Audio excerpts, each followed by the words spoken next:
What's good, party people? This is Voodoo in the Woods. I'm Gordon in the Woods, and this is former U of MMA champion Pius Ina Lobo, better known as Voodoo Maximus. What's up, y'all? What's up? According to Woods, 80-Day Woods. You giving Yo, yourself time to take a break lately? Or I've it's been just breaking.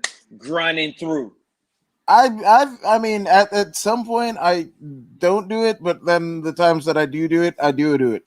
If that makes That's any right, sense. man. It makes perfect sense. Hey. It's kind of like Bruce Lee said, acting, unacting, unacting, acting. Yes, 100%. Yeah. And the good sister here, because like we were a little late, but she goes, "Hey guys, hi, how are you guys? I What's can't up, get in." Takia? And, You're in now. yeah, you're in now. And guys, how are you? We're great. I hope you're great. Everybody's great. And Yeah. the fighters that are going to be fighting this weekend, I mean, it's not just UFC 268, but we've got Yes. Bellator 270. So shout out to them. We got LFA next Friday with a bunch of CSW. Yeah, Horiguchi. Gucci, Shout out to Gucci. Horiguchi. You know what I'm saying? So I That's my mean, boy right there. it's uh it's it's all types of cool. And obviously, if you guys follow this podcast, we just caught up with all thanks to Voodoo. We just caught up with the new uh, with Lights Out Extreme Fighting 185-pound champion Ozzy Diaz. So yeah, which is I mean, yeah, man, which is a pretty cool segue because UFC 268 Ozzy is actually there, about to go into the Garden Saturday night, cornering a gentleman who fights on the second fight on the card, one Bruno Mhm. Souza. So Yes. we'll definitely get into that. But we're starting off. Yeah, I mean, apparently we were supposed to have Jermaine Durandamy against Irene Aldana and Sean Strickland versus Luke Rockhold. Rockhold gets a Mhm. herniated disc. Durandamine has some sort of injury, but which leaves us with a still stacked 14 fight card, starting out with the 9-2 and 1 CJ Vergara, uh, and he's fighting out of Texas, right? And Vergara is actually a veteran of the Dana White Contender Series. He was just on in September, and he, Mhm. I mean, KO's Bruno Correa or Mhm. Korea. I don't know the pronunciation either. Korea, what have you. But Whatever. he needs a Korea to the body. First round, 41 seconds, and earns himself a shot. I mean, in the UFC, right? On the Mhm. Mhm. other on the other side of the docket, we've got the 9-4, always ready, always game, the Jamaican sensation, Odie Osborne. Osborne, Mhm. unfortunately, coming off of a loss to Manal Cop. Uh, he gets hit with a flying knee back in August of this year on the undercard of Cyril Gahn, Derek Lewis, or UFC 265, right? But Mhm. he has a KO win over Jerome Rivera, which is pretty fucking good. So who Yes. you got? Woo, man, this is it's a it's a little tough to call. It's a little tough to call. Experience level is very similar. Mm-hmm. They both either knock them out or they get knocked out. Um, I don't know. I'm going with the Osborne fella. I I think he's like due it. for a win. Yeah, he's due for a win. I Osborne like is due it. for a win. The Jamaican sensation. He's coming off a loss, and to stay on this island, you got to be able to at least win one and lose one. Better to win, like the song goes. So, Mm-hmm. I believe he's due for a win. He's gonna go to just maybe second round, second to third round. I see a stoppage in this one because they both are on such a huge card, Madison Square Garden. Mm-hmm. Senses are going to be heightened. Yeah. Anxiety is going to be much higher. They're going to want to, you know what I mean? Ali has fought in this building. All Yeah. these people have, you know what I mean? All the greatest, the Knicks, the whoever's, all champions have Bruno performed in this Sammartino, building. all You that know what I jazz. mean? It goes way back and it's deep. So these two young fellas, they're gonna want to perform on this major, massive card. So I see them. I do see a knockout. I do see a knockout. Will there be much skill? No, I see not really a brawl, but at the same time, not very technical. I see that. An attempt at technicality, but sloppy. Hmm. Yeah, just because of their youth. You know what I mean? Yeah, Yeah. 13 fight, 14 fight might seem like a lot. That's not a lot. Not at this level. You know what I mean? Not at this level. So, um, I see a knockout, but I don't think it's gonna be as polished as expected. You know, I do agree with you a bit. No, 100%. I'm going with Jamaican sensation as well. There's no disrespect to CJ Vergara. Obviously, Not at all. a like a big KO win at the Contender Series. But the thing about it is, he was facing another gentleman who is trying to get into the UFC versus Odie Osborne has fought, Hmm. the Brian Kelleher's and what have you. Hmm. So he already Hmm. knows what those lights are. So yeah, that's my reasoning for going with Odie Osborne. But this is a consensus pick, everyone, pretty much. Hmm. Yeah, Hmm. hell yes. Most definitely. Now, this one is going to be an interesting one, and arguably, this don't sleep on this one here because this might as well be a battle of Los Angeles. We have Melsik Bagdasaryan, 6-1, Armenian fighter, training with our good friend, the good brother David Huey at Muay Thai America in North Hollywood, California, and he goes against Hmm. the Brazilian Bruno Sousa, who's training in the South Bay with CMMA. Again, the reason why one Ozzy Diaz is in New York because Bruno took the short notice fight. Melsick Hmm. is 6-1, a veteran of the precursor to Lights at Extreme Fighting, Yeah. CXF. Actually, no, I'm sorry, Hmm. I said corrected. He actually did fight at Lights Out. He fights at Light. He fought LXF. at Yeah. LXF1 and LXF one. Hmm. LXF3 against Hmm. Mauricio Diaz and Art Hmm. Hernandez, respectively. Hmm. And that's 40 seconds between it. Mauricio Diaz, he KOs in 32 seconds. Art Hernandez, he KOs in 7 seconds, right? Hmm. So I um, think I think we were there for this. we I were think we were there. both in Yeah. attendance. Yeah. Yeah, absolutely. Hmm. So on the other, side of it, we have somebody that, Jesus Christ, he, oh God, what can we say about Bruno Sosa that hasn't already been said? 10-1 Brazilian, right? The Tiger training both at Oh. CMMA and possibly, I mean, I've seen him floating around with the Machitas, right? But Hmm. Hmm. Souza beat Javier Garcia by unanimous Hmm. decision in his most recent win. Souza, Hmm. this is his UFC debut. And Yep. what's interesting about the Sosa Garcia deal, obviously Javier Garcia is from CSW, Ben Jones, Eric Paulson, and what Mm. have you. And Javier Mm. Garcia next Friday night at Burbank Marriott and Convention Center when LFA makes its West Coast jaunts, will be fighting for the title. So both, I think it's fun that both Bruna and Javier are fighting arguably two of the biggest fights of their life. One in Souza in the UFC, and Javier Garcia Hmm. essentially fighting for the the LFA title, which LFA. Hmm. might be the key needed to unlock his UFC opportunity. So I think that's fun. Indeed, man. Um. Uh. Just looking at the scales and seeing which is heavy. Bruno Souza, obviously, at 10-1. Even though this is his first match in the UFC, the man has had 11 fights compared to 7, right? As a professional. That is extremely important. Extremely, extremely important. If you are one who practices martial arts, you choose a technique and you practice that technique. over and over and over and over. You get better at it. You get better at it. This is how you must look at these amount of fights that a fighter has had. It can be bad and it can be good.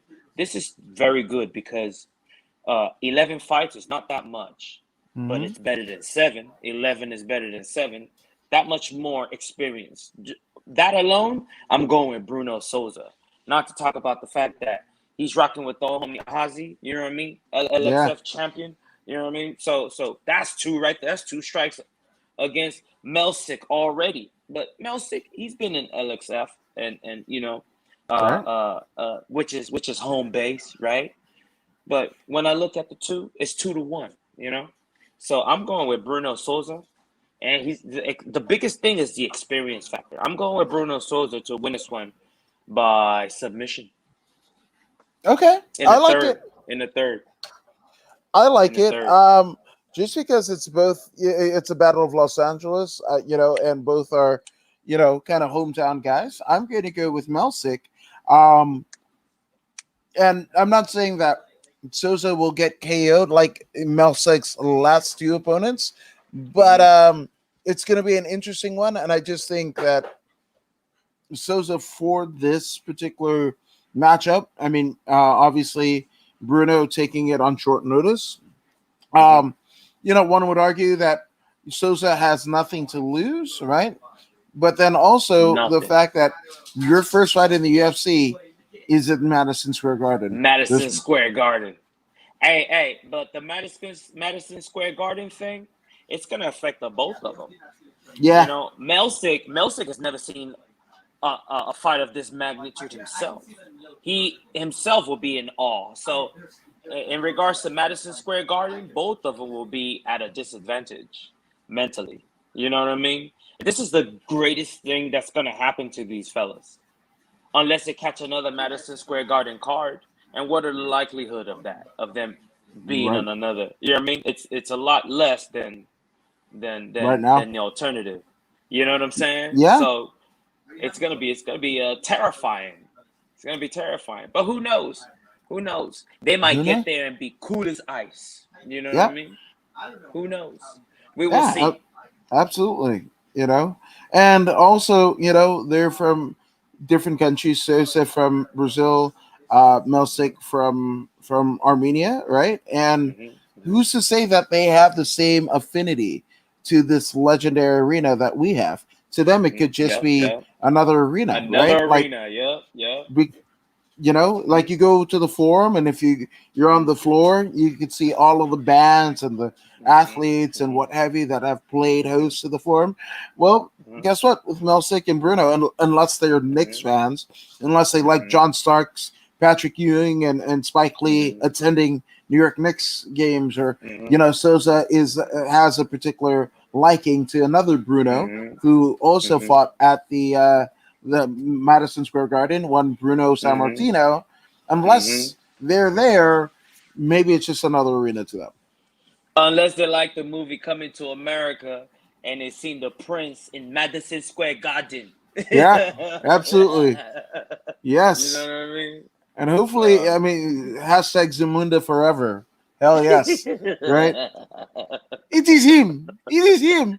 Oh, yes. Hell yes. Oh, I love that movie. You know what? You're going to make me fucking watch. Oh, my goodness. Oh, my goodness. Oh. And it was like, oh, he was just in the bathroom with me. That's yeah. Hell yes. Oh yes, that's one of my favorite movies of all time. God, all time. But speaking of making movies, right? In a 21 fight pro career, Dustin Jacoby, right, has made a bit of a movie, and a movie, maybe a horror movie to his opponents. The Haniac, I don't even know what the hell that means. Well, that's a horror show of a damn fight nickname. But what Dustin Jacoby has done, hailing out of Factory X in Colorado with Mark Montoya and Brandy Royval as a teammate and what have you. But here's the thing. His entire UFC run, We're talking the Dana White Contender Series against Ty Lewis back in August of Mm-hmm. 2020, all the Mm-hmm. way to here. He's pretty much been undefeated in the UFC. He defeats Ty Flores, unanimous decision. Mm-hmm. KO's Justin Ledet, uh, unanimous decision against Maxim Gershon. KO's standing KO's Darren Stewart, right? And this Mm-hmm. dude is just like in three different fight occupations because he's Mm-hmm. also a Glory Kickboxer. kickboxing alumnus, and he Mm-hmm. he hit three knockdowns on Sean Choice. Then he faces Terrence Hodges at SCL 74, which is a boxing Mm-hmm. bout, and he Mm-hmm. KOs Hodges, and then he Mm-hmm. KOs Tony Lopez in a kickboxing bout. Like this is, Mm-hmm. and that's Hey, not just any Tony Lopez. That's Tony mm-hmm. Kryptonite Lopez, 64 Yeah, and kryptonite. 33, arguably the Yeah, yeah, greatest decorated heavyweight combat sport athlete of all yeah, time. yeah. And he's been in there with quality kickboxers, likes of Alex Pereira. Alex Mm-hmm. Pereira, we will discuss him in a little bit. He's on this card as well. He's fought that guy before. Yeah. Yeah, he lost. He lost in one round, but he's been in there. He's seen chaos. I mean, he's been in there with Casey Green, noticeable names. Simon Casey Marcus Green, twice, David Branch, former right? former World Series of Fight champion. You Right? You know, know what I'm saying? You this know what I'm saying? So he's seeing quality opponents. So when you John say he's Salter, strung to Muhammad Lal. Holy fuck! right, Just right. saying. So when he comes to the UFC and he's stringing all these wins together, we understand why. Anyone he's facing now, they're really no threat to him because of the experience that he's put together coming up to this point. This is Mm-hmm. why he's able to string together wins. Like now, he's going up in there against John Allen. What John Allen, the Hunter?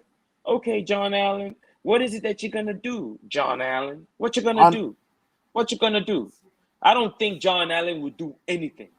Like Connor would say, you will do nothing. You yeah, will do nothing. nothing, And nothing. and he's coming off for a loss. And he's coming off for a loss against Roman Doldice or something like that. Yeah, Dolite. Yeah. Right? Right?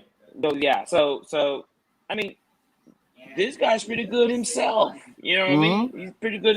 He lost in the Dana White's Contender Series in 2018, and he was able to make UFC on ESPN in 2019, and he's been in the UFC since. Yep. But he's fighting once a year. You know what I'm saying? Pretty He's much. fighting once a year. He fought in 2021, end of 2021. Now he's fighting Dustin Jacoby, which is a year later, really. You know what I'm saying? If you have so, I'm not really. There's no threat here. I don't feel any threat from John Allen. Justin Jacoby, he fights very often, very often. You know, I believe he'll be sharper. He fought twice, three, four times. He's gonna fight four times in 2021. Mm-hmm. He's active. You know what I mean? He's active, and he's undefeated right now. He's got a win streak going that ties up boxing and kickboxing. You know what I'm saying? So I don't see any threat from John Allen. You know, I just don't see it. My money's on Dustin Jacoby in this one. Yeah, I'm with you right there. Yeah, I'd say Jacoby all the Mm-hmm. way. Second round I see KO. stoppage too. Yeah, I see a Second round stoppage. second round Why KO. not? Why not second round? If not first, you know what I mean? Yeah, That's what I see. Yeah, all day. I'm with you on yeah. this one. So that's a consensus pick. Another one Yep. here. So Mm-hmm. yeah, moving on. The heavyweight portion of this particular fight. I mean, fight card, right? The first one at least. I think this might be the only. Yep, it's the only heavyweight fight on the card. But we have 17 and 13 Gian Vellante against a Mm-hmm. 21 and 7 Chris Barrett. And John Vellante started out as a light heavyweight teammate with Chris Weidman, or as Conan, Mm-hmm. the WCW and Lucha Libre legend says, Chris Weidman. which I love. So I'm going to call him. I identify Chris Weidman as Chris Weidman because if Mhm. you must be fucking smoking, thinking Anderson Silva didn't get a third shot at the fucking title, so you must be smoking. So on the other side, again, we've got Chris Barrett. Now, Chris Barrett. Actually, we didn't even get into John Violante, but you know what? Mhm. In the words of The Rock, it doesn't matter because he's three-fight winning streak, losing streak. Again, he hasn't beaten anyone in the UFC since Ed Herman, and that was way back in 2018. And losing to Michael Olenenchek, Mhm. Maurice Green, and Jake Collier, right? I mean, you're supposed to be a veteran in the sport, and I know this isn't the weight class that you originally and initially came into the UFC as, but Right. Right. that doesn't. I mean, you did it knowingly, so I'm not. It is what it is, right? And most other, I think if he didn't have that Matt Serra, Chris White in tie-in after three Mhm. straight losses, you'd have been cut. So I just so on the other side of the docket we have Barrett, right? And Chris Mhm. Barrett, Barnett, I'm sorry, Beast Boy is a natural heavyweight. You look at Beast Boy, he looks like a big fat Sokoju. That's what he looks Mhm. like, you know. Mhm.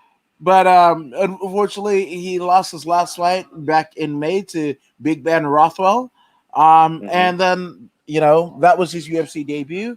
But his last fight pre UFC was in UAE, United Arab Emirates Warriors 13, back in Mhm. September of 2020, right? Mhm. And he too fought Tony Kryptonite Lopez and beat Tony Lopez by Mhm. decision, unanimous decision in a kickboxing fight. So I'm going with Barnett 100% because he's a natural heavyweight. Unfortunately, Gian has fallen prey to even lesser guys than where Barnett is. I mean, Mhm. John Vellante Uh, might be a 50 when he decides to hang up his gloves. He Mhm. might be a 50-50, 17 and Mhm. 17 a record in Mhm. all of MMA.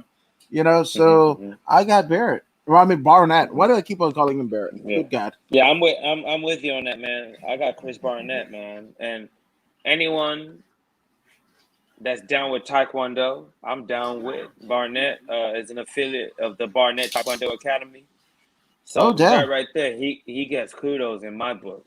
And the fact that he is such a huge man and he tries the techniques that he tries, I admire that. I admire that. So based on that alone, I'm going with him. And he's higher in the rankings anyway, you Yep. know? So yeah, I'm going with Chris Barnett as well, man, all day long. Yeah. Yeah. Hmm. So what we got here, the next fight is Jordan Williams, who's 9 and Hmm. 5 against Ian Gary, who's a perfect 7-0. Jordan Hmm. Bomaye Williams almost has a 50-50 record. But I Hmm. mean, he beat Gregory Rodriguez back on Dana Hmm. White's Contender Series in September of 2020. He KOs It was Rodriguez. beautiful. It was Absolutely. beautiful. But previous to that Dana White's Contender Series in 2019, he basically lost a split decision against Ramazan Kumagomedov. Yep, Hmm. that's what I'm going with. But has since after Gregory Rodriguez, he lost to Nasruddin Imayev Hmm. Yep. via unanimous decision, and then he gets rear naked choked by Mickey Gall back Hmm. in July of this year, right? Yep. So on the other side of the docket, we had the 7-0 Ian Gary, and Ian Gary, he calls himself the future, calls himself the Hmm. future, training with Henry Hooft at Sanford MMA in Florida, but beat Jack Grant back at Cage Warriors 125. Hmm. He's a Cage Warriors veteran, right? Hmm. And Hmm. if I mean theoretically speaking, if you couldn't be in the UFC, in an LFA or what have you, and especially in the UK scene. I mean, Cage Warriors has sent so many people over the years to the UFC and even Bellator, right? So Mm-hmm. Mm-hmm. that is top level competition. That's the best that the United Kingdom scene has to offer. So I, good sir, am going for Ian Gary. I will not be arguing with you, sir, because if it ain't broke, why are you trying to fix it? The man is seven Mm-hmm. and zero, and he's 7-0 for a reason. Mm-hmm. Now he's in the UFC, and I got a chance to hear him speak on Yep. the Ariel Alwani show. I got to understand him a little bit and where he's coming from, and I like the confidence. I like the confidence in the young chap. He uh, he seems like he's going to attempt to back up all his talk, and I want to see it. I want to see it. So I'm going with Ian Gary. We don't usually bet against someone who is undefeated. He's undefeated for a reason. So we Yep. usually don't bet against undefeated. So Mm-hmm. that's another reason why we're going for. Well, why I'm going. I'm guessing you're going for Ian as well. Yep. Um, 100%. Jordan Williams is not bad, but No. he's small for this weight class. Yes, he He's is. small for this weight class. He has a thyroid problem, and he cannot cut weight really, right? So he's got a lot of heart. You know, he wants to fight. He's got a lot of heart, but size matters in this sport. You know what I mean? If you're undersized, look at Frankie Edgar. He had to cut down to 145. Mm-hmm. You know what I mean? The boys at 155 just got too big, man. You know, they're too big. I mean, some of these guys are cutting down from 200, and he's Yeah. walking around. I mean, Khabib was literally 200 plus, and this guy Frankie Edgar is walking around at 155.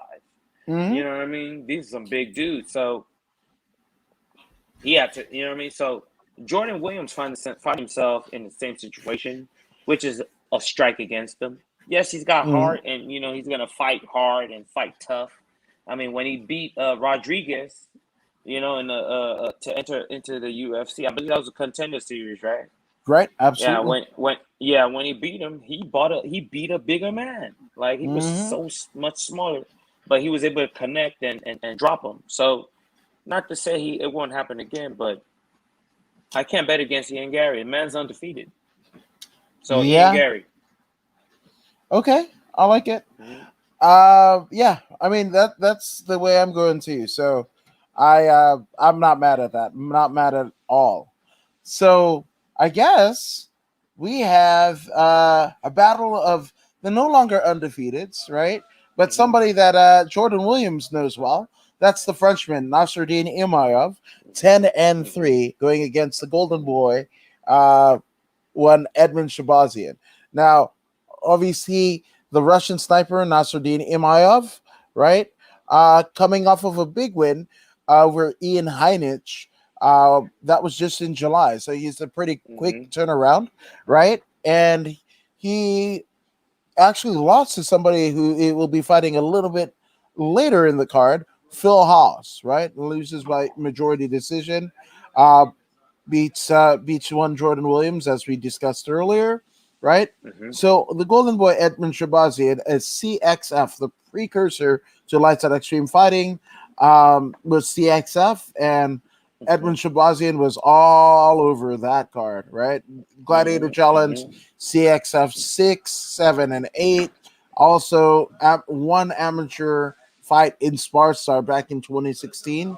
Shout out to Sparstar MMA, but has wins over Salah Williams, obviously CXF 6, CXX 7, Dear Marie, Dear Me Street, and then that Mhm. Dejon Daniels at CXF 8 Cali Kings. Where Dejon Mhm. Daniels, that's fun because that guy on YouTube who sucker punches people, he ran into Dejon Daniels and got his ass Mhm. whooped so bad. So Mhm. shout out to Dejon Daniels, right? Mhm. Um, and then also, fights at CXF 11 and CXF 12, which would be the final CXF before they get rebranded as California.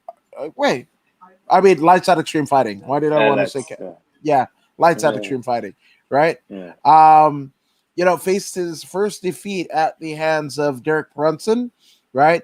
Also loses to Jack Hermanson, and that was his last two outings, right? Mhm. Mhm. So I don't know. I'm going home team. I'm going Edmund Shabazian. Mm. Yeah, I'm not mad at that. I'm not mad at that. Um, Nasuruddin, the Russian sniper, uh, he will strike with you, but Hmm? when things get tough, he'll start shooting. He will start shooting that double and trying to submit you. So uh, it's gonna get tough for him, and this is what we're gonna see, right? Because the young Shabazian, Hmm. his main thing is striking. Yeah, he can submit you with the rear naked choke and all that, but when I've seen him fight in the CXF, the man is a striker. He believes Hmm. in his hands and he's got some nice kicks. So because of that, he's gonna throw them hands against this Nasruddin when things gets tough. Because I believe Shabazian will be the better striker when things get tough. Nasruddin will turn mixed martial arts with the quickness. He'll move from kickboxing and straight to shooting a double. Uh, I believe Edmund Shabazian, due to the Hmm. fact that he has been in there with the likes of Derek Brunson and Jack Manson, excellent Yep. grapplers. Uh, those experiences, those losses, I believe would have changed him and make him that much more aware of the takedown. So there's nothing this guy in Nasuruddin is gonna do on Hmm. Saturday that's gonna be wow or surprising in regards to takedown. I'm sure the young man has been working on his takedown defense. Hmm. He's very very young, so Yeah, he he's gonna be is. one of those recognizable names in due time. Give him 5 years, and he'll be a household name, if not before that. Yeah. No, no, 100%. I agree. I agree. So, Shabazian. and obviously, Shabazian, the former training partner of one Ronda Rousey, grew up with that Mm-hmm. whole squad as a teenager. So that's fun to you. So, a lot of good B roll that the UFC has as he advances in his career. So And the good thing is, even though he's lost to two people, he hasn't really taken any damage. Think about it. Hermanson. Hermanson is not gonna break his face. What's the other guy? What's the other guy's name? which one? The other guy he lost to, Derek Brunson. Brunson. Brunson's Yeah, Derek Brunson took him down and punched him on the ground. right. He didn't really like. He didn't really like get knocked out or anything. Yeah. His ego might have been bruised, but Yeah. that's nothing, and he can heal from that. But a broken face will stay. That scar will remain. It might heal, but the scar remains. You know what I mean? Yeah. So right now, I believe he's on a perfect path. It doesn't get any better than this, right? You're going into your third fight, and you've really not had any serious injuries in the UFC octagon. I think that's a plus in my book. I That's a agree. plus. I Yeah, they're agree. taking care of this kid. Mm-hmm. Yeah. More ways than one in some people's estimation, but that's another story for another day. So Right. we move on to somebody making his UFC debut, and it's a long fucking time coming. We have the Action Man, Christopher Curtis or Chris Curtis, Hmm. 26-8, double time fight night champion. I mean he's a former ex MMA champion as well, right? Mm. Um, trained for a long time at one uh, Team Quest under Dan Henderson and Tom Galicchio and Sam Alvey, Mm. right? But yeah, so there's that. He's relocated to Extreme Couture, at XMMA. I mean, he's fighting it. I mean, he's on a 1, 2, 3, 4, 5 fight win streak over Darren Smith Mm. Jr. Team Smashy Smashy for Darren Smith Jr., former CXF champion, Mm-hmm. and then beats Kyle Stewart by KO. Juan Ramo Grano Medina again at Icon Fight Fighting Federation 6 beats him by ground and pound. Jerome Mm-hmm. Hatch basically fell to one Chris Curtis by stoppage, right, in the third round. Mm-hmm. And Kenny Mm-hmm. Robinson he's saved to the final bell with a unanimous decision, but still took the L on that one. Now, speaking of another regional champion making good in his UFC promises, is Phil Megatron Hawes, right? Yeah. 11-2 for Phil Hawes. Wins over Kyle Dawkins, the aforementioned Nasruddin Imov, Jacob Malkoun, just wins everywhere. I mean, one, two, three, four, five, six, seven, eight. 8 wins. 8 wins Mm-hmm. for Phil Hawes. Uh, Mm-hmm. Mm-hmm. and as cool as that sounds, I'm going with the action man Chris Curtis because it's been a long time coming. So that's what I'm going. Experience wins. Yeah, yeah. Um, yeah. I mean, he hasn't had his opportunity to be in the UFC, but the man has Mm-hmm. tasted gold before. He's been Yep. double champ. You know what I mean? So the desire that unpolished diamond has been discovered. Now it's polished because it's getting its opportunity in the UFC. So Mm-hmm. Phil Hawks has a fight on his hands. He just doesn't know it yet. This man, I believe, will be much more hungry than Phil Hawes. Phil Hawes has been in the UFC and he's had several fights in the UFC. I believe now he's relaxed. I would call it relaxed. You know, not that he isn't heightened. I'm sure he's heightened, but he feels more at home now because I mean, after 4 fights under the UFC banner, he feels like he belongs. Right now, we're talking about someone who's coming in from the outside, knocking on the door, and the door finally opens. You better believe he's gonna kick down that sucker. If it didn't open, he's gonna bust right through. And with a name Mm-hmm. like the Action Man, understand that Phil Halls is gonna have a fight on his hands. You're gonna see a lot of fence work by Phil Hall. He's gonna Mm-hmm. close the distance and try and take the fight to the ground and try and get a submission. But Chris Curtis has seen this before. His takedown defense is gonna be solid because of his work with Dan Henderson. So yeah, having Dan Henderson in his beginnings is a very good plus for him. Now, once he's learned everything he could learn, now he moved on to where he's at now. But I believe Chris Curtis is going to be more solid than anything. I believe he will pull up the upset and he will win by split decision. Yeah, I like that.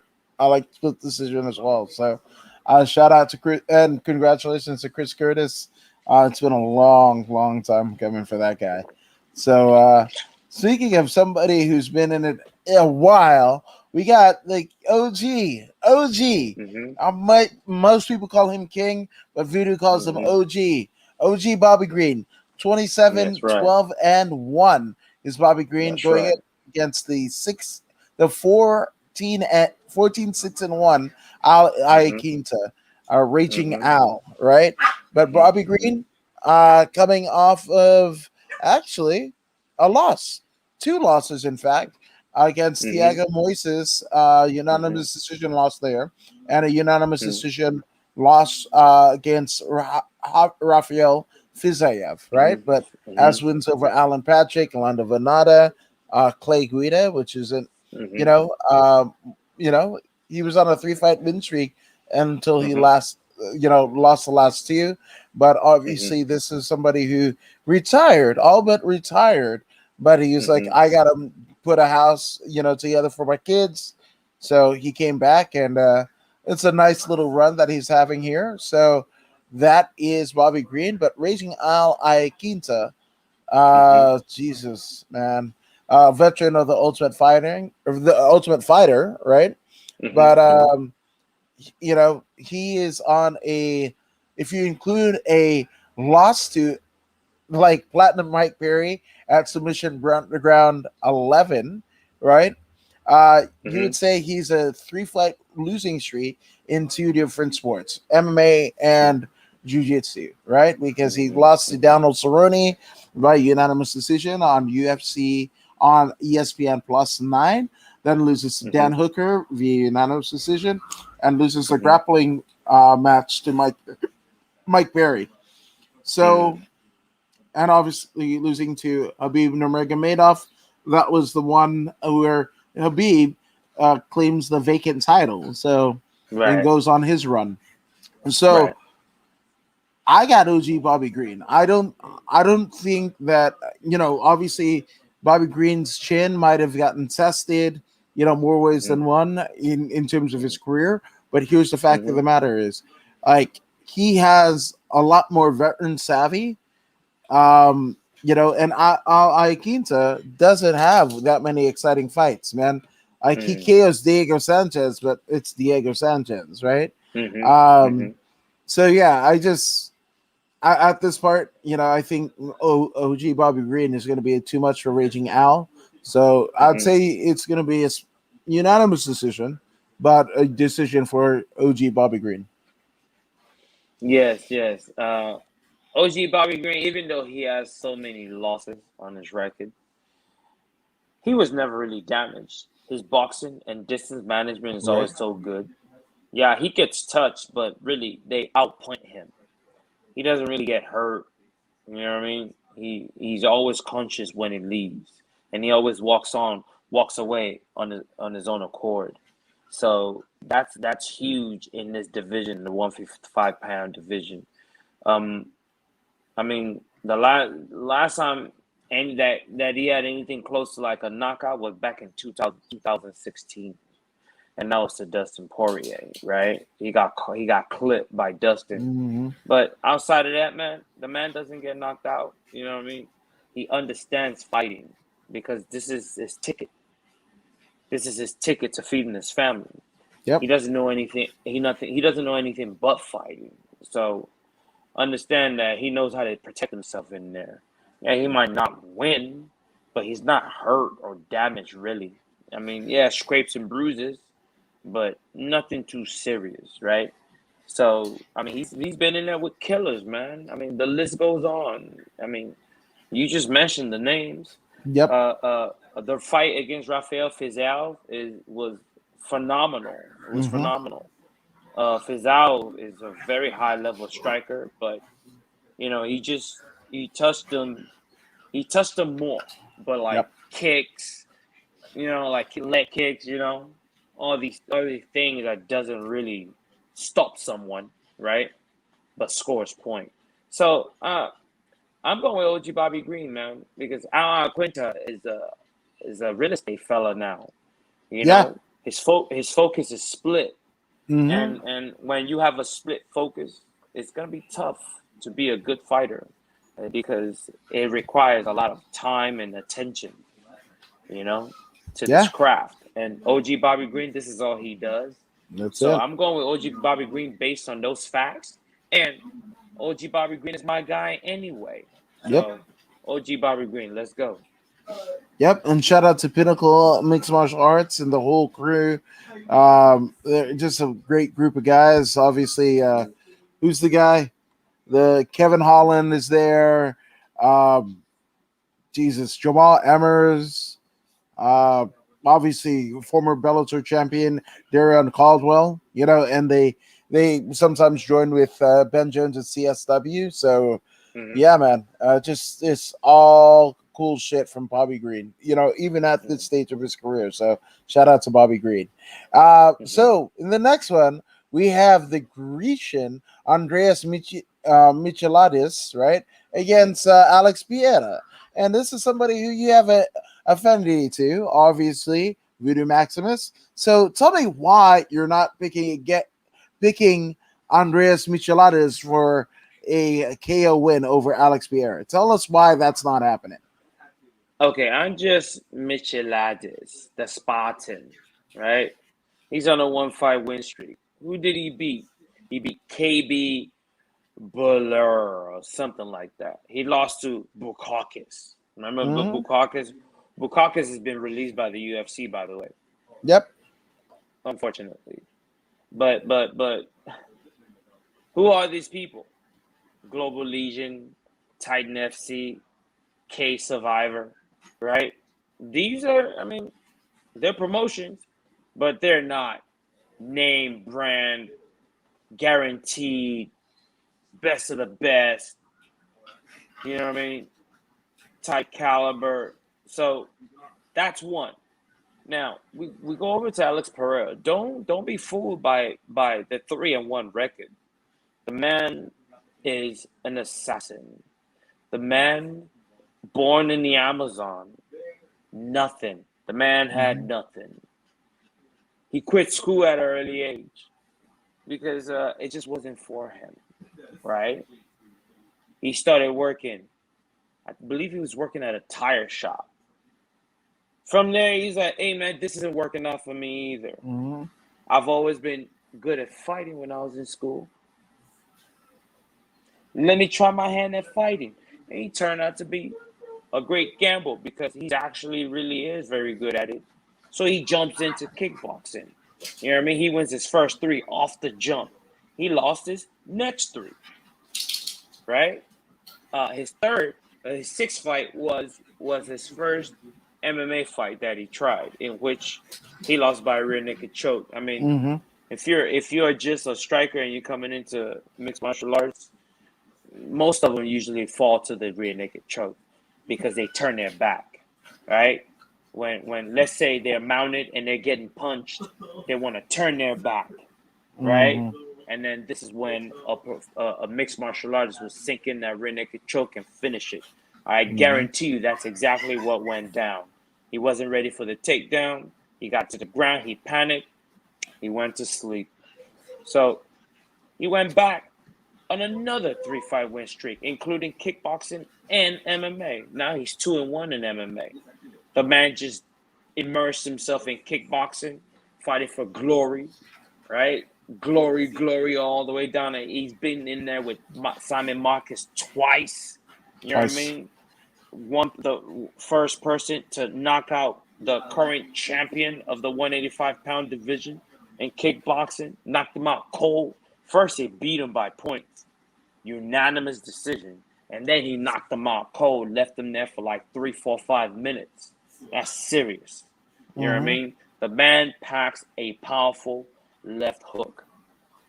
His nickname is Porton, if I'm not mistaken. These is Hands of Stone. He's called Hands of Stone for a reason. Jesus. He's not a very big human being. He doesn't have to cut much weight. He's very slender and long, and he understands distance management. He understands throwing only shots that matter. This is what makes him dangerous, and this is why he's taken out so many high caliber strikers. Simon Marquez is a world champion, and he beat him Mm-hmm. twice. Mm-hmm. I just saw ya as a world champion, and he beat him twice. Those are Yeah. 2 noticeable names for the people, and he smashed everybody in his way. Yeah. He was a reigning defending champion for many years. You know what I mean? I mean, with the exception of the heavyweight title, that was the only one he did win. He took out everyone in his path, and now he's got Andres Micheladi in front of him. And understand that Micheladi will get murdered on this very day. He will Yeah. go to sleep. He will go to sleep because the man Poatan is. There's nothing you can. Hey, look at the cards he was dealt as a child. Amazon. There was nothing in the Amazon but forest. This is all he had. Using these is all he knows.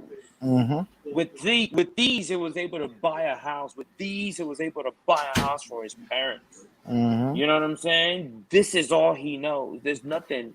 This Andres Michelades. There's nothing he's going to. He calls himself the Spaniards. I believe he's Greek. I believe he's Greek. This Yeah. guy, Greek this fella. for sure. Yeah, he's Greek. Yeah. I just don't see the Greek fella finishing this fight. I don't see it. with these little gloves, I don't see it. He will go to sleep. If not in the first, no later than mid-second round, man. The pressure is going to be too much. He's going to be shooting for his life. And he's going to Yeah, run into a knee or a left hook. He's going to go to sleep. yeah, no, 100%, man. I because you're the one who actually put me on a notice to one Hands of Stone, right? Pieta. Mm-hmm. So I'm excited because this is somebody Mm-hmm. that you've scooped up pretty well, and has Hey, wins hey, over the I gotta give respect where respect is due. yeah. Joe Rogan put this dude on blast, and I was like, Oh "Who the shit. hell is he? Who the hell does he keep talking about? Who is this fella?" So I typed his name in. Now my mind was blown when I saw what I discovered. The man is a lethal weapon. Like, you know how I talk about, man, you should go for the money, man. You know what I'm saying? This dude will go for the title. He's I that can't. kind of guy. He's Yeah. all about combat victory. I mean, of course he'll take the money. Don't get me wrong. He'll take the money. But if it's a money fight with Conor McGregor or a title fight with whoever the champion is, he is the kind of dude that would choose the championship belt. You know what I mean? He is that kind of guy. He's very dangerous, and you guys are in line for performance of the night type knockout here. You will see. You will see. I will stop talking, and you will see come Saturday. But Hey, Vega never fails. I can't wait. I can't wait. Saturday, please come here. And it's on the undercard. So if you're just watching it on UFC or ESPN Plus, I should say, you're gonna get Mm-hmm. that card I mean that fight for free. That is the Mm-hmm. last portion of the prelims. So The main event of the going, prelims. yeah, 100%. Mm-hmm. So going into the main card, I'm surprised this one is this low, but we have former Bellator lightweight champion Michael Chandler going up against former World Series of Fight lightweight champion Justin the Highlight Real Gaethje. Now Michael Mm-hmm. Chandler, or Iron Mike Chandler, is coming Mm-hmm. off of a loss to Charles DuBronx Oliveira. Obviously, that was a title fight.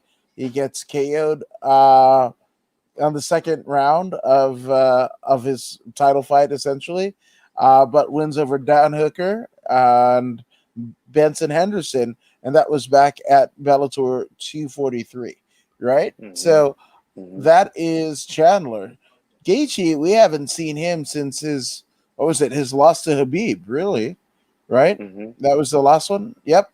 Mm-hmm. So the first run of Fight Island shows that happened back in October. Yep, Mm-hmm. October 24th, 2020 was where he lost the interim championship to one Habib Nurmagomedov, and Mm-hmm. Habib basically merged the two belts. Right.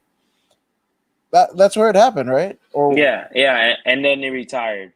yeah, and then he retired. Mm-hmm. Yeah, so because I almost want to say somebody else had the interim title too, but no, yeah, you're right. It's this gentleman here in Gaethje.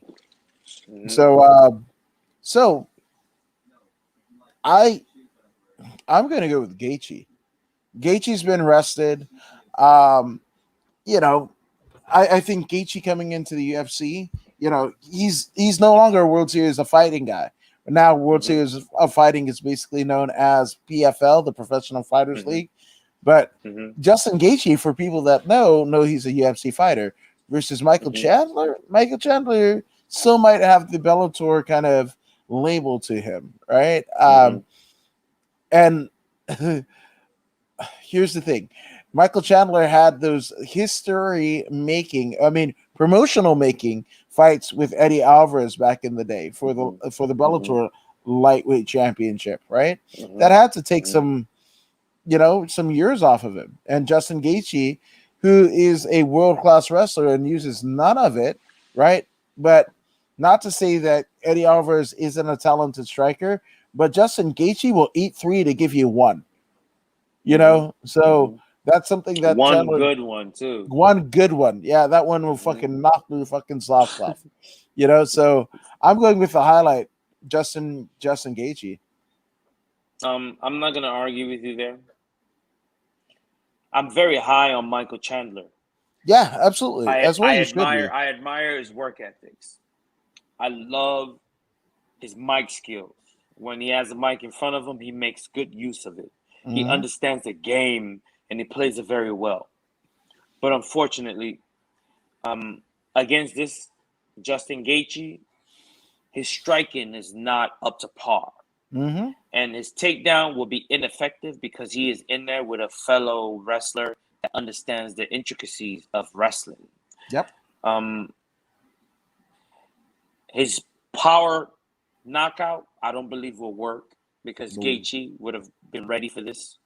Mm-hmm. He won't be able to land a clean shot on Gaethje.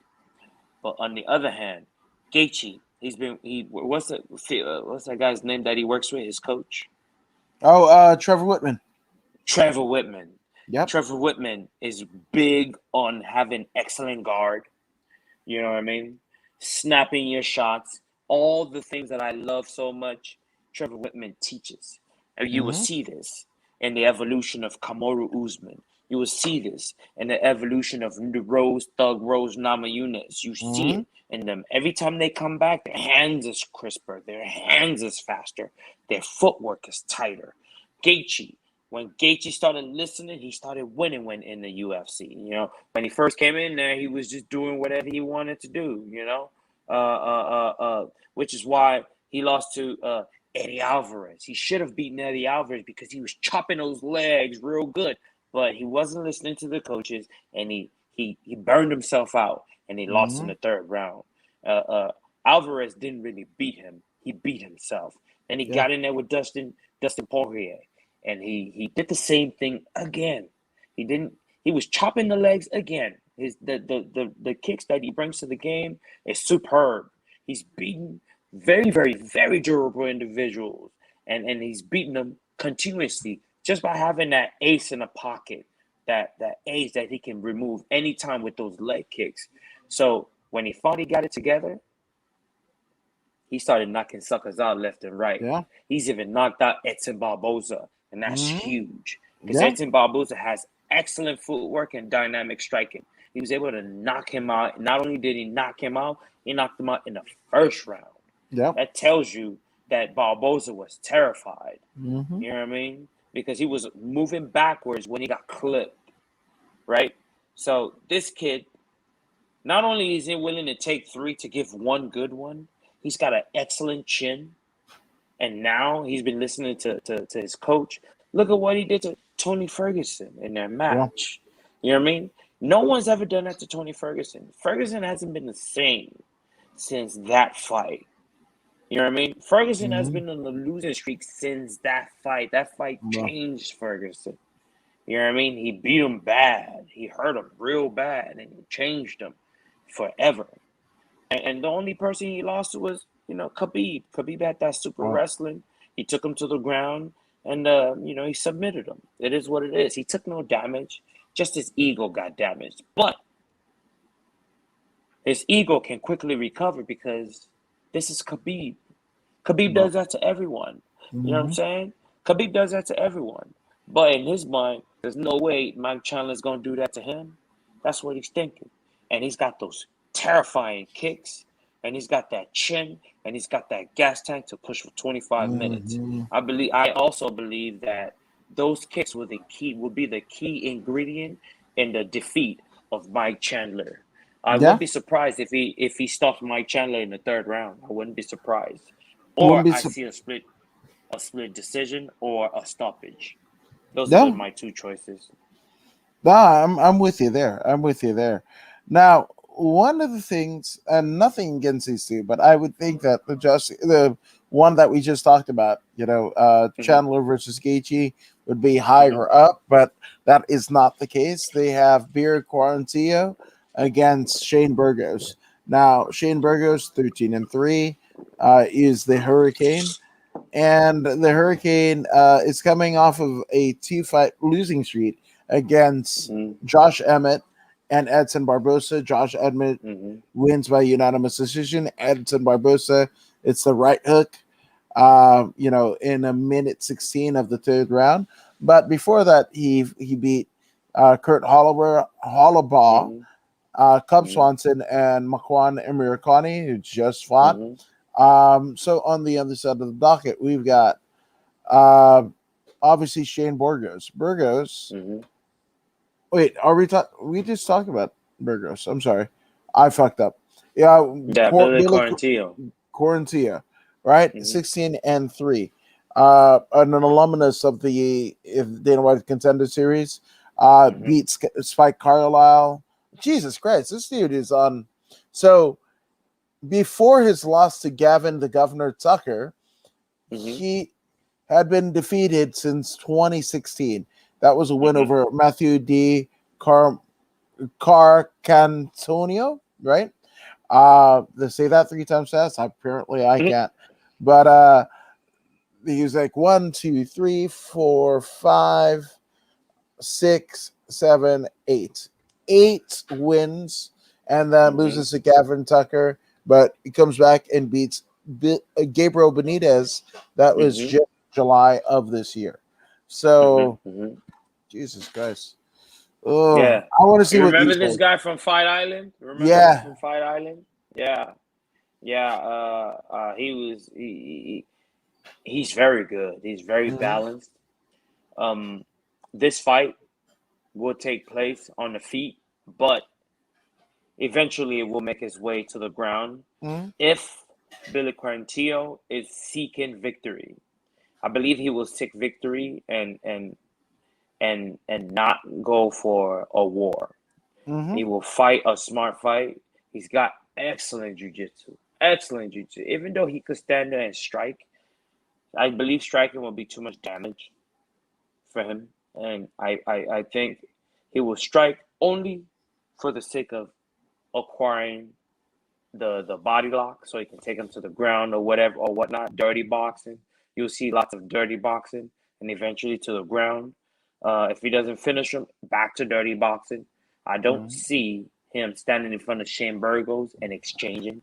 This is where Shane Burgos uh, uh, um, Succeeds, excels. succeeds, yeah, excels the most.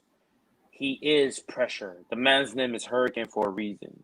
That means he's gonna Mhm. come and keep coming like a Rock you nightmare. like a fucking hurricane.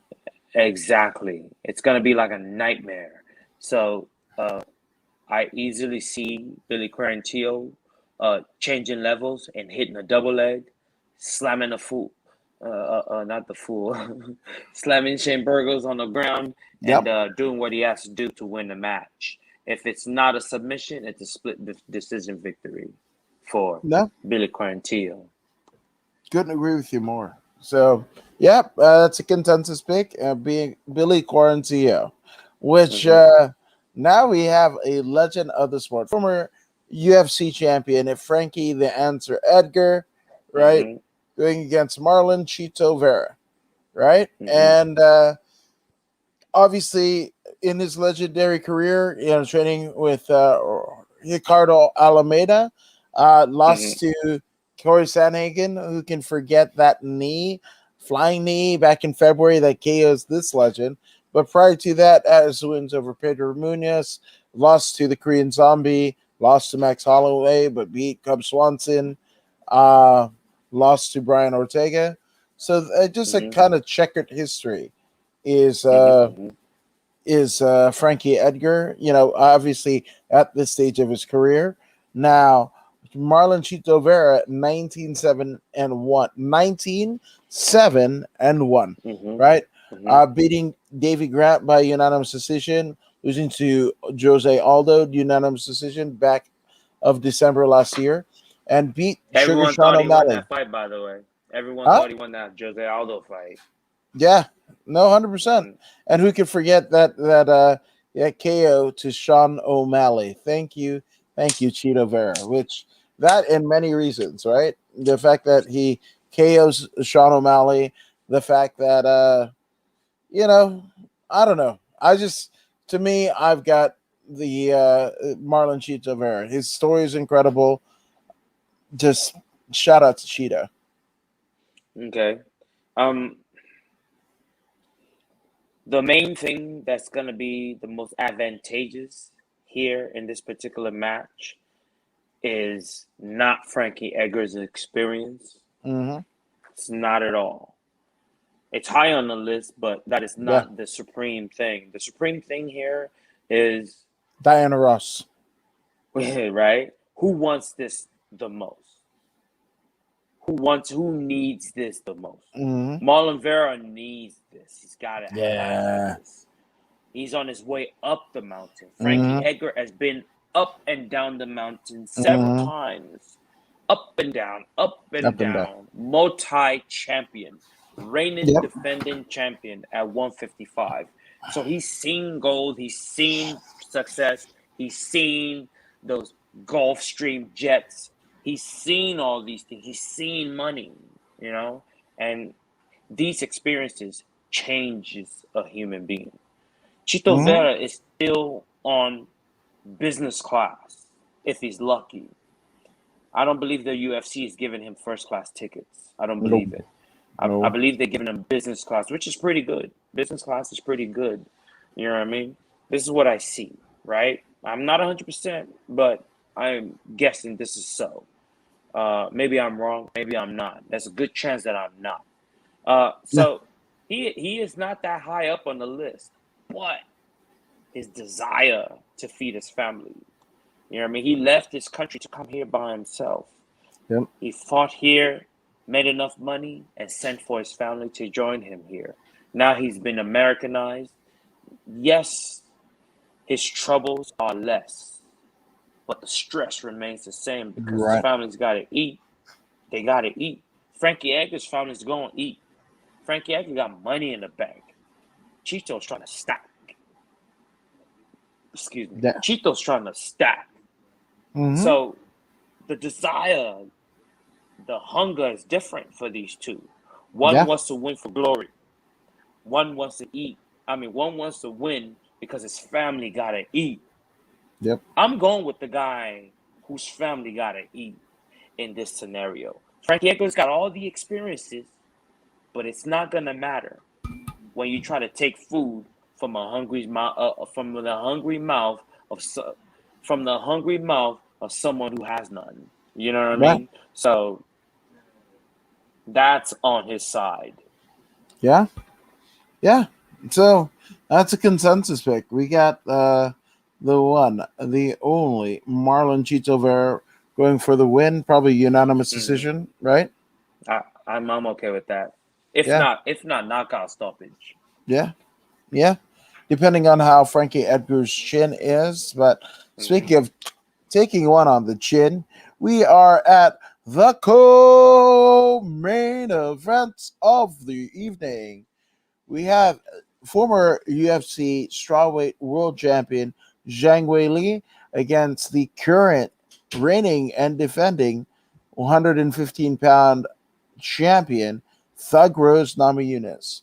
Now, Zhang Weili had that crazy ass fight with Jesus. Who was it that she fought? Yen Jacek. Yon Jędrzejczyk, yes, absolutely. And Yon Jędrzejczyk, I mean, thought she had that ass, smash. And no, Mm-hmm. no, Zhang Weili said no. Even though, Yon Jędrzejczyk looked like a fucking Klingon afterwards, but that's another story Mm-hmm. for another day. Just a big Mm-hmm. fucking hematoma up there, you know. Now, on the other side, we've got Thug Rose Namajunas, man. And Mm-hmm. it's just weird to think about Rose and Pat Barry. I'm all like, especially some of the ways that Thug Rose dresses. It's just like, how is that? She kind of almost looks like you. But that's that's what that is. But Zhang Weili, Thug Rose Yamajunas, um, like I feel like I think that Rose is gonna win, but all the shit talking that people got frustrated with Zhang Weili, right when she was back in Canada, they were bringing not Canada, not Canada, but China, right? Mm-hmm. And I don't know. China just basically was like, "Hey, you can't do this shit." Blah blah blah. Whatever, whatever. Um, fuck, man. This one I don't fucking know because Zhang Wei Li, right? In terms of what she was, that fight, the title fight with Andrade, put a lot of people on fucking notice, right? But it's fucking Mm-hmm. Rose Namajunas, and that's what I was trying to say about like her and Pat Barry, whose figure I have right above me. I think it's weird their relationship. But it works for them, so shout out to them.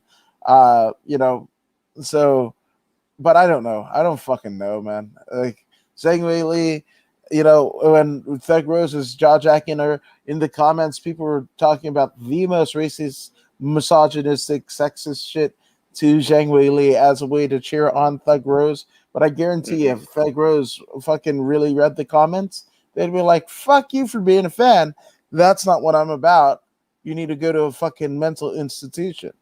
So that's the Thug Rose that I feel like I know. But what say you, Voodoo? Hey man, Thug Rose is the champion. Ain't Yeah. no secret to it. She landed a beautiful left high kick, and you know how much I love the left high kick. Mm-hmm. Kicking with the lead leg, kick with the lead leg. Not enough people kick with the lead leg. Not enough. You know what I mean? I've been preaching this since the beginning of this show, and Mm-hmm. as you can see, it's highly effective.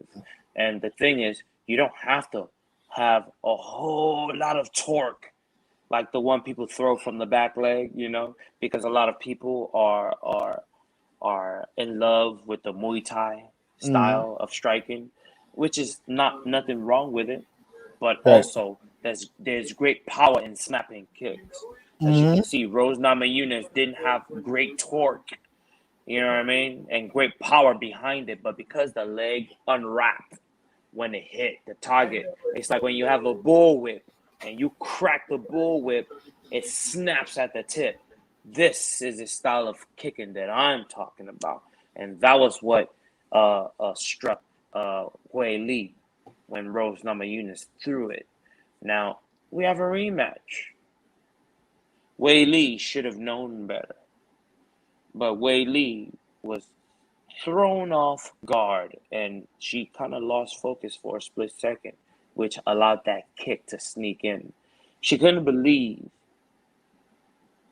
first of all, Nama Yunus put into the universe that Hui Li was of communist uh, Yeah. origin or whatnot, and that created a negative atmosphere that Mm-hmm. showed its ugly head in the arena. Yeah. So when Wei Li came out, these people were yelling obscenities at her, Mm-hmm. and she couldn't understand what happened from yesterday to Yeah. today. She had that in her head the whole time the match is going on, and she's behind a split second when the match started. And this was how Rose Namajunas was able to land that beautiful left high kick. She disrupted her opponent's focus. Mm-hmm. And Now rhythm. her Yeah. opponent, yeah, and rhythm. Her opponent has been out since then. That kick. Since April of 2021. Mm-hmm. Since April, Rose has been champion.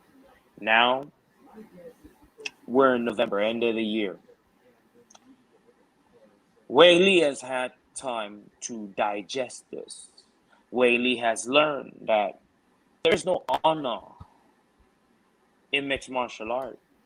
People need to understand that. One day we will be your fan, the next day we won't. This is the fact. Now she understands that. Now she will not put her heart on her sleeve for just anyone to Mm-hmm. tug at.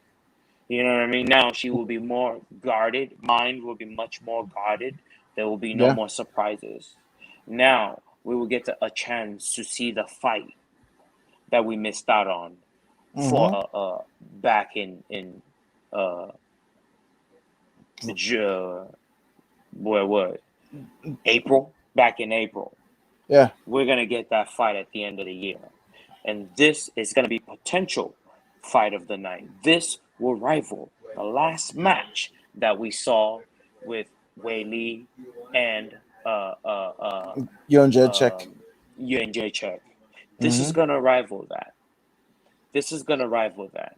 This is not going to be a cakewalk for Rose Namajunas.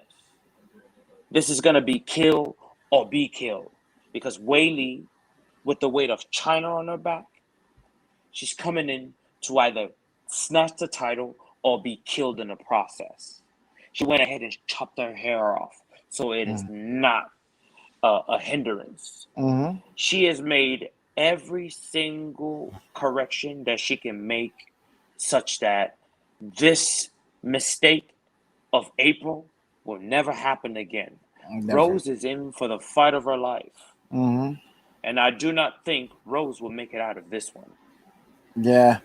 I don't think Yeah. so. I'm going with Wei Li to take this one Yeah. by split decision. Okay. I'm just gonna go same way, different one, and I just to me it's just wild. So if you pick one, I'm gonna pick the other. So, That's cool. This is definitely worthy of a 50-50 split. I'm not disagreeing with that at all. see, It's definitely worth it. yeah, yeah. But speaking of worth, let's get to where we all came for. We are at the co-main event of the evening.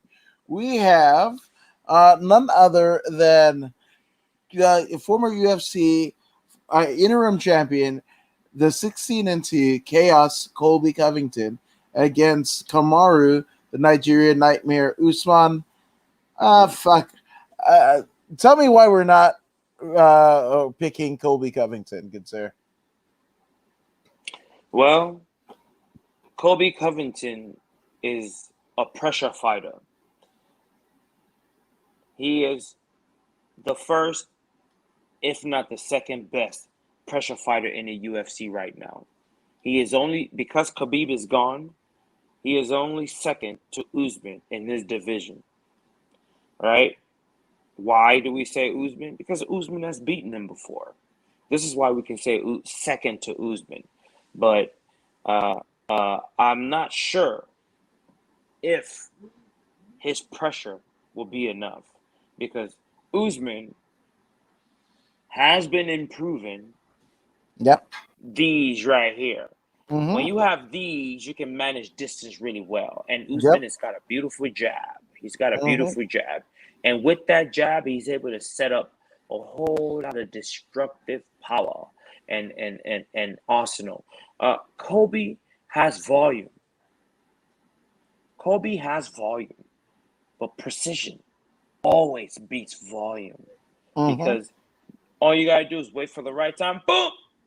Wait for the right That's it. time, boom. Wait for the right time, boom, boom. Kobe will throw more punches. Usman will land significant Yeah. strikes. This fight will go 25 minutes.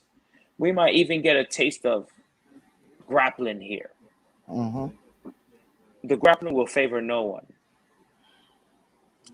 Kobe might get a takedown. Usman will stand back up. Usman might get a takedown. Kobe will stand back up. They Mm-hmm. will be at an X with no one gaining in regards to wrestling. That's what I see. And even though Kobe says I'm Division One, I fought Division One, and Usman fought Division Two, I don't think that's gonna matter Mm-hmm. because division doesn't make the fighter. No. I don't think that's gonna matter at all. Um, the equalizer here will be Usman's boxing. Usman's boxing is crisp, sharp, and to the T. We saw that when he went up against another volume striker in Masvidal. You know what I mean? Mm-hmm. Masvidal is a volume striker, Mm-hmm. right? He just doesn't have the cardio of Kobe Covington. But he is not technical. Kobe is not technical. Usman is much more technical than these two individuals that I just mentioned. And the Mm-hmm. boxing is going to be the key ingredient in Usman's victory. I don't believe Usman will get a knockout. Not this Okay. time. Not this time. He won't get a knockout. He will get either a split decision or unanimous decision, because it's going to be an extremely good boxing match, in which one is at a higher level, striking wise, than the other, but the other's heart and courage and resilience will carry the match for 25 minutes. Yeah, to me, I think Usman KO's You think? Covington. Yeah, Okay. third or fourth round. What fourth round? Okay. Okay. All right. Because Okay. I mean, it's obviously the loss, right?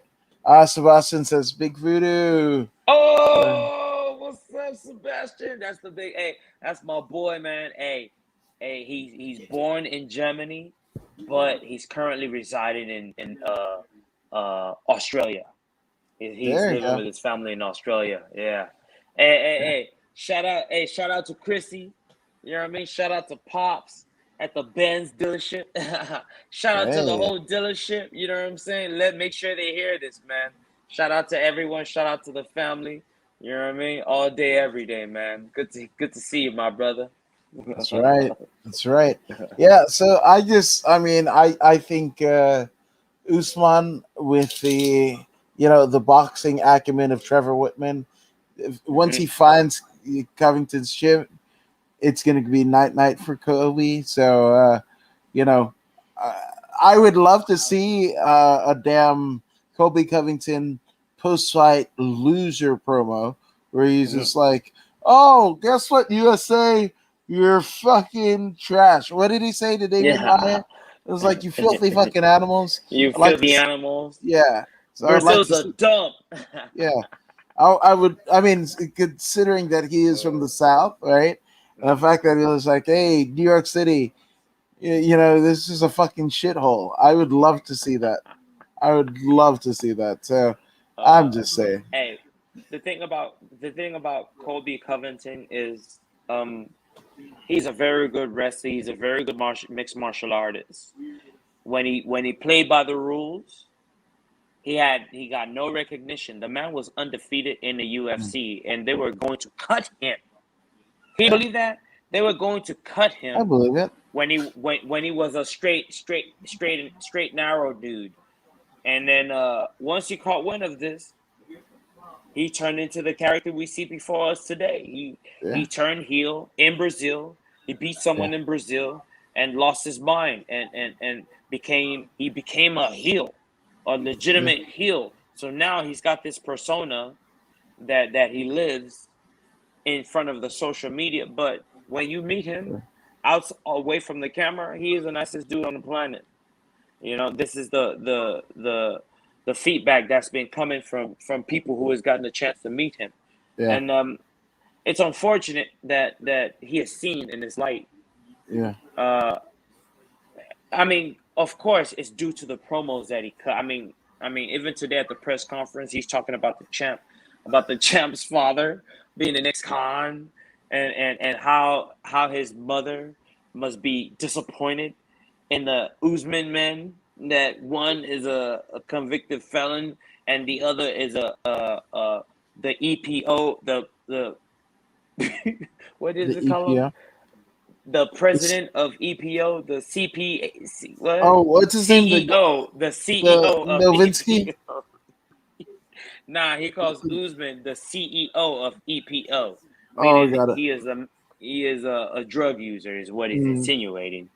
I mean, when you say all these things, you know what I'm saying? It's understandable why people are tuned off to him. But mm, this is the character that he has become, and he's yeah, pushing it to the limit. Um, in regards to character and striving for the ends, uh, there's good guys and there's bad guys, and he's just a very, very bad guy. You know what I bad mean? He guy. plays a very, very bad guy, and it is what it is. I believe this fight is going to be very competitive. Do I see respect after if Kobe is to lose? I don't know. Not It me. depends. It depends on the emotion. People talk all the time in the press I'm not. conference, but when you are in there and you've gone to war with someone, you are able to put that aside. Yep. You know what I mean? You see in the WWE when these rested, like for example, I remember when Hogan and the Warrior went at it. When in that unification match, when Warrior was Intercontinental title holder and Mhm. Hogan was a heavyweight title holder, and they went at it. You know what I mean? They went at it for some 35 minutes or 40 minutes, and in the end, uh, uh, uh, they embraced. You know what I mean? I've Yes. seen it many times. Triple H, Shawn Michaels, Undertaker. You know what I mean? Triple H went and fought against Undertaker, and Shawn Michaels was a special guest referee. The collaboration between the three of them was so overwhelming. They embraced in front of the fans, even though they're supposed to be enemies or whatnot. Sometimes the emotion can get the best So of it's the over. individual. You know what I'm saying? Mhm. And the respect comes out naturally. You know what I mean? So there's no telling if this is gonna be the reaction of Kobe Covington. And if he Mhm. loses, this is gonna be the last time he fights Usman because this will Yeah. be 2-0. And when Mhm. you know when it's 2-0, you House don't already won. usually get a third match. You don't usually get a third match. Hmm. So if no Rose Namajunas wins, she wouldn't Whaley would not get a third match. You know what Nope. I mean? No matter how many people she beats, she won't get a Hmm. third match until either Namajunas says okay, or she loses the title to Hmm. someone else. So this is the nature of the beast. This is the nature of the game, and it is what it is, man. Yeah, no, 100%. And yeah, so that is the UFC 268 preview show. Um, man, it's been a weird week. Obviously, there was WWE releases. John Moxley going to rehab for alcohol.